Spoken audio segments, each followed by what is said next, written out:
Hello दोस्तों, आपका बहुत बहुत स्वागत है स्लीपी क्लासेस में। आज लेके आए हैं आपके लिए daily dose of current affairs. ठीक है दोस्तों, अब मुझे पता है कि काफ़ी लोग बोल रहे हैं कि सर ईपीएफओ से रिलेटेड है, किससे रिलेटेड है। दोस्तों, ये आपके हर एग्ज़ाम के लिए रिलेटेड है। ईपीएफओ तो कवर करेगा ही ये, क्योंकि आजकल हॉट टॉपिक आपका ईपीएफओ चल रहा है, बट साथ में ये सीडीएस, असिस्टेंट कमांडेंट, और आपके बाकी एसएससी, सीजीएल और विभिन्न एग्ज़ाम जो भी आते हैं आपके, इनको कवर करेगा। ठीक है, तो without any further do start करते हैं। ठीक है, चलिए पहला क्वेश्चन है, कुछ स्टेटमेंट्स हैं। सबसे पहले स्टेटमेंट है, India ranked 113 among 189 countries on the human development index 2019। The 2020 human development report has introduced a planetary pressure adjusted human development index. तीसरा स्टेटमेंट है, human development report 2020 was released by United Nations Development Programme. ठीक है जी, मतलब कि पहले India का rank बता दिया है कि इतने कंट्री में से। ठीक है जी, फिर 2020 की जो रिपोर्ट है उसमें नई प्लानिटरी प्रेशर डाला हुआ है, ये बताया है। और तीसरे स्टेटमेंट में किस बारे में बात की है कि कौन रिलीज़ करता है, यूनाइटेड नेशंस डेवलपमेंट प्रोग्राम। तो इसमें हमारे स्टेटमेंट्स दिए हुए हैं, इसमें कौन कौन से करेक्ट है। Which of the following statement is correct, only one, only two, 1 and 2, 2 and 3। तो आप वीडियो पॉज भी कर सकते हैं, आप देखना चाहेंगे तो देख सकते हैं। ठीक है, तो इसका सही जवाब क्या है? इसका सही जवाब है डी, 2 and 3। ठीक है, ये ठीक है, ये ठीक है, ये गलत है। ये क्यों गलत है वो जानते हैं। देखिए अब क्या है, इंडिया का रैंक 113 नहीं 131 था और 189 कंट्रीज से लिया गया था। ठीक है जी, कौन सा ईयर था? 2019, मतलब कि 2019 को लिया गया था, पब्लिश 2020 में हुई थी। ठीक है जी, और स्लिपिंग 2 प्लेसेस पे नीचे आ गए थे फ्रॉम द प्रीवियस ईयर। और किसके according? Human development report HDR 2020। तो ये देखिए ह्यूमन डेवलपमेंट रिपोर्ट है, कौन रिलीज़ करता है इसको? United Nations Development Programme. तो ये आपके पॉइंटर्स आ गए पहले। दूसरा है 2020 रिपोर्ट जो है वो उसने planetary pressures adjusted human development index भी इसमें डाला हुआ है। वो क्या है उसमें कि इसमें यह है कि which adjust the standard human development index by countries per capita carbon dioxide emissions and material footprint. ठीक है जी, तो मतलब आपका एक CO2 कितना ज़्यादा हो रहा है वो भी एक ह्यूमन डेवलपमेंट इंडेक्स का एक हमने पार्ट रखा हुआ है। अब देखिए ह्यूमन डेवलपमेंट इंडेक्स का क्या होता है, होता क्या है? HDI जो है वो एम्फोसाइज करता है कि जो पीपल हैं and their capabilities should be ultimate criteria for the assessing the development of a country, not the economic growth alone. ठीक है जी, तो ह्यूमन डेवलपमेंट में सिर्फ इकोनॉमिक ग्रोथ ही नहीं सिर्फ एक पैमाना होता है, उसमें बेसिक और चीज़ें भी होती हैं। ठीक है जी, अब 3 बेसिक डायमेंशंस होती हैं ह्यूमन डेवलपमेंट की। वो क्या क्या होती है? एक लॉन्ग और हेल्दी लाइफ। ठीक है जी, अब लॉन्ग और हेल्दी लाइफ के लिए क्या है आपको? ऑब्वियसली आपकी जो मेडिकल फैसिलिटीज़ हैं, मेडिकल हेल्थ फैसिलिटीज़ अच्छी होनी चाहिए।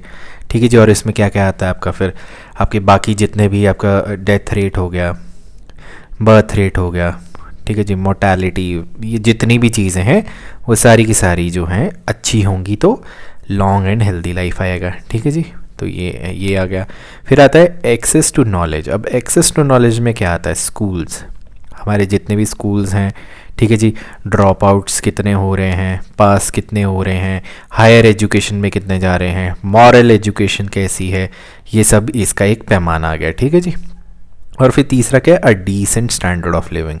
ऑब्वियसली अगर आपके पास एक छत है रहने के लिए, ठीक है जी, एक छत है रहने के लिए, 2 वक्त की रोटी है खाने के लिए, या 3 वक्त की है, साथ में पीने का पानी ठीक है, ठीक है जी, और आपको थोड़ी बहुत सेविंग्स भी हैं और आपको बाकी हेल्थ फैसिलिटी भी मिल रही है, तो डिसेंट स्टैंडर्ड ऑफ लिविंग भी होता है। ठीक है, अब देखिए आपको एक कमेंट सेक्शन में मुझे बताइए कि हैप्पीनेस इंडेक्स जो है वो कौन सा कंट्री यूज़ करता है instead of HDI। Happiness index जो है वो कौन यूज़ करता है इंस्टेड ऑफ HDI? और हिंट ये क्या है कि ये हमारा एक नेबरिंग कंट्री है, हमारा पड़ोसी है। ठीक है जी, ये तो पड़ोसी राज्य है हमारा। तो आप मुझे कमेंट सेक्शन में बताइए। अब इसमें क्या है कि नॉर्वे जो है इस इंडेक्स में नॉर्वे ने टॉप किया हुआ है। ठीक है जी, और फॉलोड बाय आयरलैंड, स्विट्ज़रलैंड और हांगकांग और आइसलैंड जो है ये टॉप 5 में आते हैं। तो ये आ गया आपके HDI से रिलेटेड। बहुत ही इजी क्वेश्चंस होते हैं, बहुत ही बेसिक क्वेश्चन होते हैं, और ऐसे क्वेश्चंस आने के आपके बहुत ज़्यादा चांसेस रहते हैं। UPSC और बाकी जितने भी कंडक्टिंग अथॉरिटी उनका वन ऑफ द फेवरेट्स रहता है। ठीक है दोस्तों, चलिए अब आते हैं हम अगले क्वेश्चन पे। ठीक है जी, अगला क्वेश्चन क्या है? अगला क्वेश्चन है, consider the following statements regarding justice Rajendra Sachar. ठीक है जी, राजेंद्र सचार के बारे में थोड़ा दिया हुआ है। पहली स्टेटमेंट है कि ये एक फॉर्मर लॉयर थे। ठीक है जी, फॉर्मर लॉयर थे और chief justice of Delhi high court थे, पहली स्टेटमेंट। दूसरी स्टेटमेंट है कि एक मेंबर थे किसके, यूनाइटेड नेशंस सब commission on the promotion and protection of human rights. ठीक है जी, और उन्हें एक काउंसिल मतलब कि रिप्रेजेंटेशन भी दी है किसकी, for the people union of civil liberties. ये दूसरा स्टेटमेंट है। तीसरा है कि सोली सोराबजी जो हैं उन्होंने रिसेंटली एक बुक रखी है किसकी, autobiography in pursuit of justice by justice Rajendra Sachar. तो ये 3 हमारी स्टेटमेंट्स हैं। ठीक है जी, अब आप लोग अगर आपने पढ़ा होगा कि सचार कमेटी भी आई थी 2006 में शायद आई थी। ठीक है जी, और ये इतने पुराने हैं तो अब he is not even alive, लेकिन ये न्यूज़ में क्यों है, ये करंट अफेयर्स में क्यों है, वो करते हैं। पहले हम स्टेटमेंट्स देखते हैं।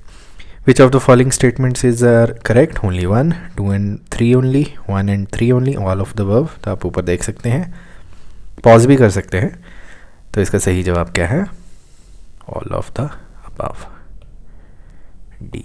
ठीक है जी, ये सारी की सारी स्टेटमेंट्स करेक्ट हैं। अब इनके बारे में थोड़ा जानते हैं। ठीक है जी, अब लेट जस्टिस राजेंद्र सचार जो थे ये बहुत ही ज़्यादा रिमेंबर्ड हैं। क्यों? इनकी सचार कमेटी आई थी 2006 में, देखिए जो अभी ऊपर बात करी थी। और इसमें क्या डॉक्यूमेंट हुआ था, इन्होंने डॉक्यूमेंट किया था the social and economic conditions of Muslims in India. ठीक है जी, इन्होंने इस पे ये काम किया था। ठीक है जी, मुस्लिम्स इन इंडिया के ऊपर इनकी कमेटी आई थी। किस चीज़ के लिए, fought to preserve the secular fabric of the country till his demise. ठीक है जी, मतलब इन्होंने ये रिपोर्ट बनाई थी और इनका बेसिक वही एजेंडा था कि सेक्युलर फैब्रिक मतलब कि अखंडता जो है भारत की, ठीक है जी, वो बनी रहे। ठीक है, और जो ज्यूरिस्ट हैं, ज्यूरिस्ट हमारे जो सोली सोराबजी हैं, ये भी लीगल बैकग्राउंड से ही हैं। इन्होंने जो है इनके नोट्स जो हैं वो इनकी ऑटोबायोग्राफी में यूज़ करे हैं। ठीक है जी, अब सोराबजी ने क्या किया हुआ जी, इन्होंने किया ही, Sorabji makes the remark of the forward to Sachar's in pursuit of justice and autobiography. ठीक है जी, which was lost posthumously by Sachar's family. ठीक है जी, तो ये एक चीज़ है कि सचार फैमिली ने पॉस्थ्यूमसली का मतलब क्या होता है, मरणोपरंत इसको किया था। ठीक है दोस्तों, ठीक है जी, पॉस्थ्यूमसली सचार फैमिली ने किया था किसके साथ, in association with the Indian society of international law and Indian law institute in virtual event. ठीक है जी, कोविड-19 है इसके लिए जी, और ये कब हुआ था, इनकी बर्थ एनिवर्सरी पे किया था। ठीक है जी, अब ये लॉन्च के साथ ही क्या हुआ था, एक डिस्कशन भी हुई थी किस पे, पर्सनल फ्रीडम एंड जुडिशरी।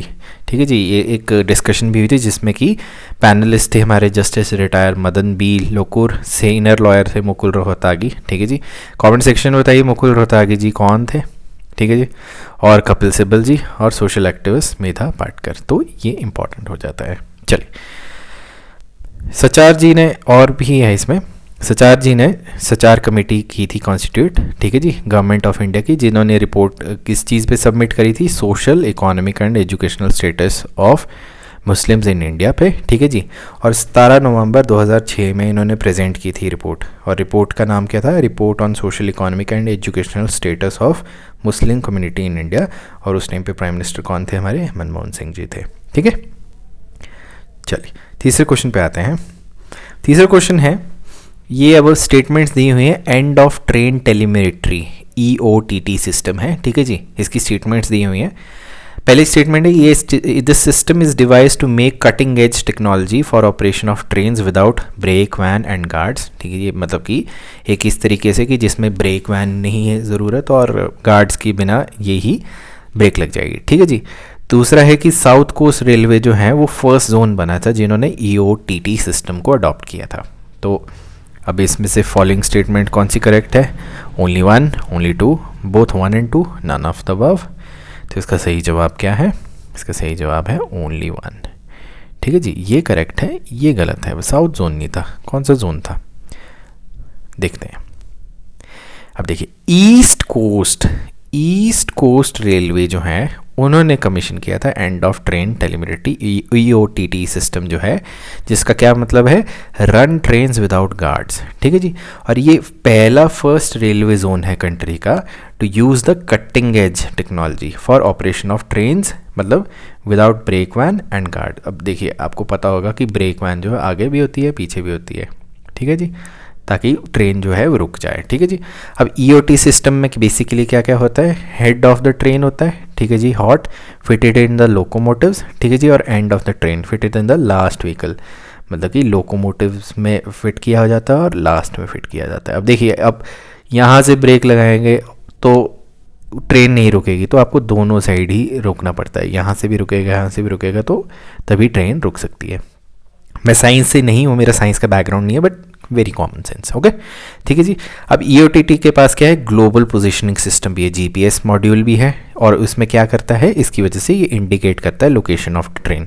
और जो ग्लोबल सिस्टम फॉर मोबाइल भी है, ठीक है जी, GSM कम्युनिकेशन मॉड्यूल भी लगा हुआ है, ताकि जो आपका जो डाटा जो है वो ट्रांसफ़र हो जाए किस पे, सर्वर पे, beside the radio device for communication and control between hot and EOT, ठीक है जी। अब इनके बीच में कम्युनिकेशन के लिए GSM सिस्टम भी लगा हुआ है, ठीक है। अब क्या है कि हाई विजिबिलिटी मार्कर जो है वो लाइट फ्लैशर डिवाइसेस जो हैं वो EOT में लगा हुआ है, जिसकी वजह से क्या है, it has been provided with automatic switching on and off based on the ambient light condition. तो देखिए ये हमारा हाई विजिबिलिटी मार्कर जो है लाइट फ्लैशर, ये भी लगा हुआ है इसके लिए, ठीक है जी। अब होता क्या है कि ब्रेक पावर जो होती है, brake power pressure of the last vehicle of the train is displayed to the train driver in the hot display, मतलब कि आपको जो लास्ट सिस्टम जो है उसकी ब्रेक पावर का सारा जो सिस्टम है वो ट्रेन का जो ड्राइवर है सबसे आगे उसको पूरा डिस्प्ले होता है, ठीक है जी।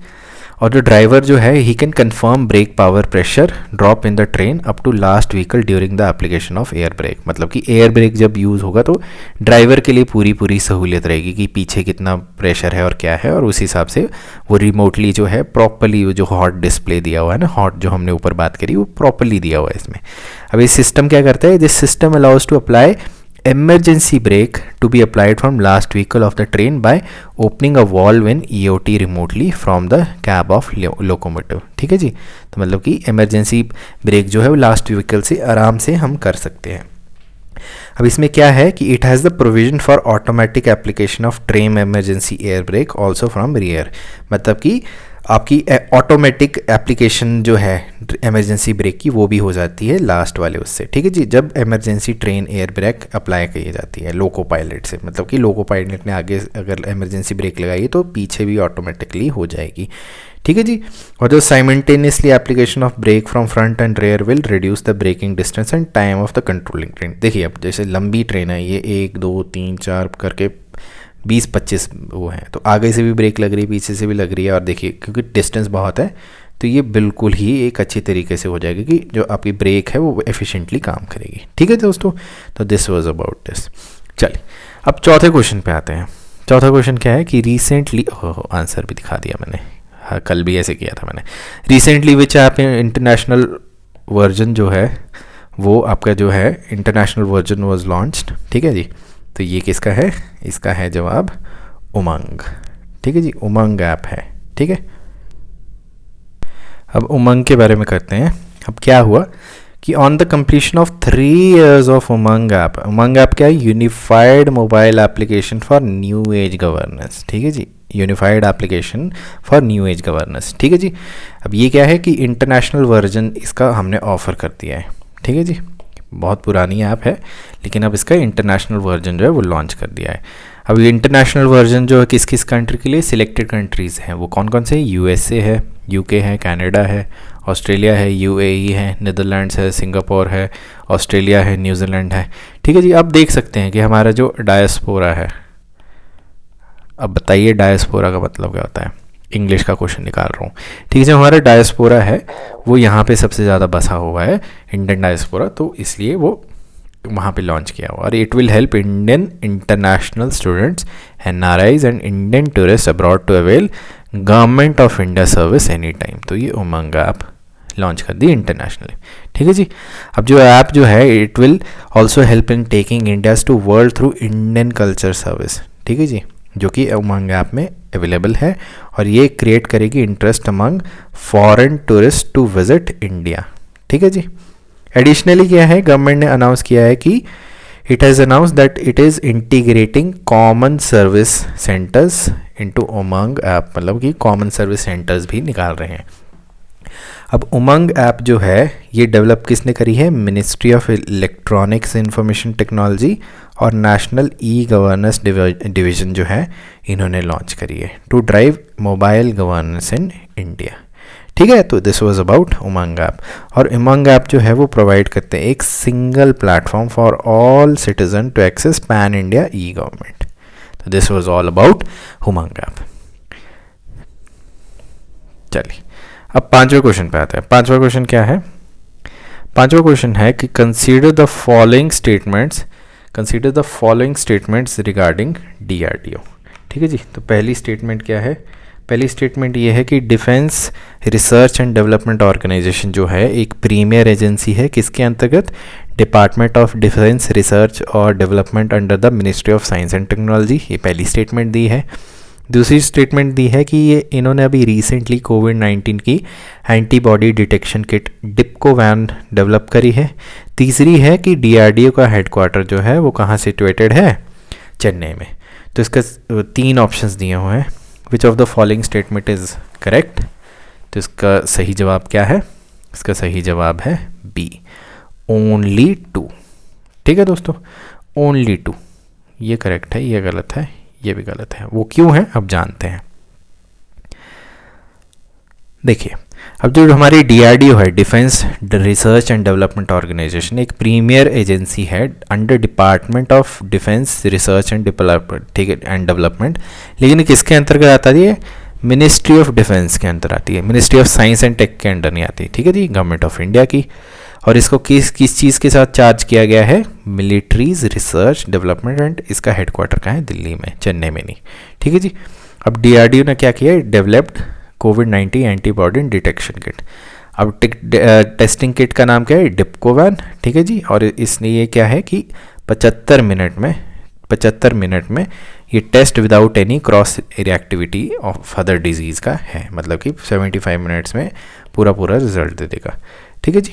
अब डिप्कोवैन क्या है, ये डिटेक्ट कर सकता है both spike as well as nucleocapsid एसिनन protein of SARS COVID virus with high sensitivity of 97%, मतलब कि 97% इसकी एक्यूरेसी है, और स्पेसिफिसिटी जो है हम जो भी इसमें ढूंढ रहे हैं 99% की है। तो it is very very accurate, मतलब इसकी एक्यूरेसी जो है वो बहुत ज़्यादा है। ठीक है जी। नाम क्या है, डिप्कोवैन। ठीक है दोस्तों। अब किट जो है वो किसके एसोसिएशन में बनाई गई है, ये एसोसिएशन है वैनगार्ड डायग्नोस्टिक प्राइवेट लिमिटेड। ठीक है जी। और ये एक डेवलपमेंट मैन्युफैक्चरिंग डायग्नोस्टिक कंपनी है, न्यू दिल्ली बेस्ड। ठीक है जी। और डीआरडीओ जो है वो क्या है, एक रिसर्च एंड डेवलपमेंट विंग है ministry of defence government of India का। और इसका विजन क्या है, इसका विजन है to empower India with cutting edge defence technology and a mission to achieve self reliance, मतलब कि किस सेल्फ रिलायंस होनी चाहिए किस चीज़ में, क्रिटिकल डिफेंस टेक्नोलॉजी और सिस्टम में। ठीक है जी। ये मतलब डिफेंस के साथ साथ ऐसी बहुत सी चीज़ों में मदद करते हैं। देखिए डिप्कोवैन क्या है, अब है तो कोविड-19 से करना, तो इसको शायद किसी और को करना चाहिए था, लेकिन देखिए ये बहुत ही R&D जो है क्या होता है, R&D रिसर्च एंड डेवलपमेंट जो है डीआरडीओ का, ये बहुत ही अच्छा रहा है। ठीक है, काफ़ी टाइम से।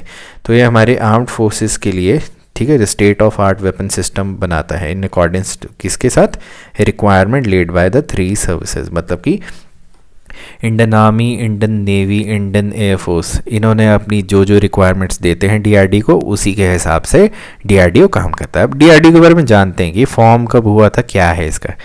डीआरडीओ जो है 1958 में फॉर्म हुआ था। ठीक है जी। और इसकी एमालगमेशन हुई थी। एमालगमेशन का मतलब क्या होता है, जोड़ दिया गया, प्लस प्लस जोड़ दिया।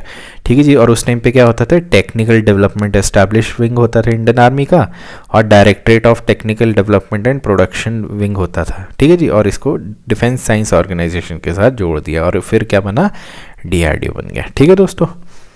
अब अभी टुडे डीआरडीओ का जो नेटवर्क है वो देखिए 50 से ज़्यादा लेबॉरेटरीज़ हैं, मतलब 50 के आसपास 50 से ज़्यादा लेबॉरेटरीज़ हैं जो कि डीपली एंगेज हैं किस चीज़ में, डेवलपिंग साइंस, आपके डिफेंस टेक्नोलॉजी जो कि वेरियस डिसिप्लिन कवर करती हैं। आपके एरोनॉटिक्स हैं, ठीक है जी, फिर आपके आर्मामेंट्स हैं, इलेक्ट्रॉनिक्स हैं, कॉम्बैट व्हीकल्स हैं, इंजीनियरिंग सिस्टम्स हैं, इंस्ट्रूमेंटेशंस हैं, मिसाइल है, एडवांस कंप्यूटिंग है, सिमुलेशन है, special material, naval system, life sciences, training, information system, agriculture, मतलब देखिए हर चीज़ में डीआरडीओ जो है बढ़ चढ़ के पार्ट लेता है और कोविड-19 में भी लिया है पार्ट। तो this was all about DRDO. ठीक है दोस्तों, तो this was all about daily dose of current affairs. ठीक है दोस्तों, आपको हर मटेरियल प्रोवाइड करते जाएगा और देखिए आपके जो जिस टाइप के क्वेश्चंस हैं इसकी बहुत ज़्यादा प्रोबेबिलिटी है। प्रोबेबिलिटी क्यों है? क्योंकि इस टाइप के ही क्वेश्चंस हमने देखे हुए हैं, आपके सीडीएस हो गया, असिस्टेंट कमांडेंट, जैसे अभी ऊपर बात करी थी मैंने,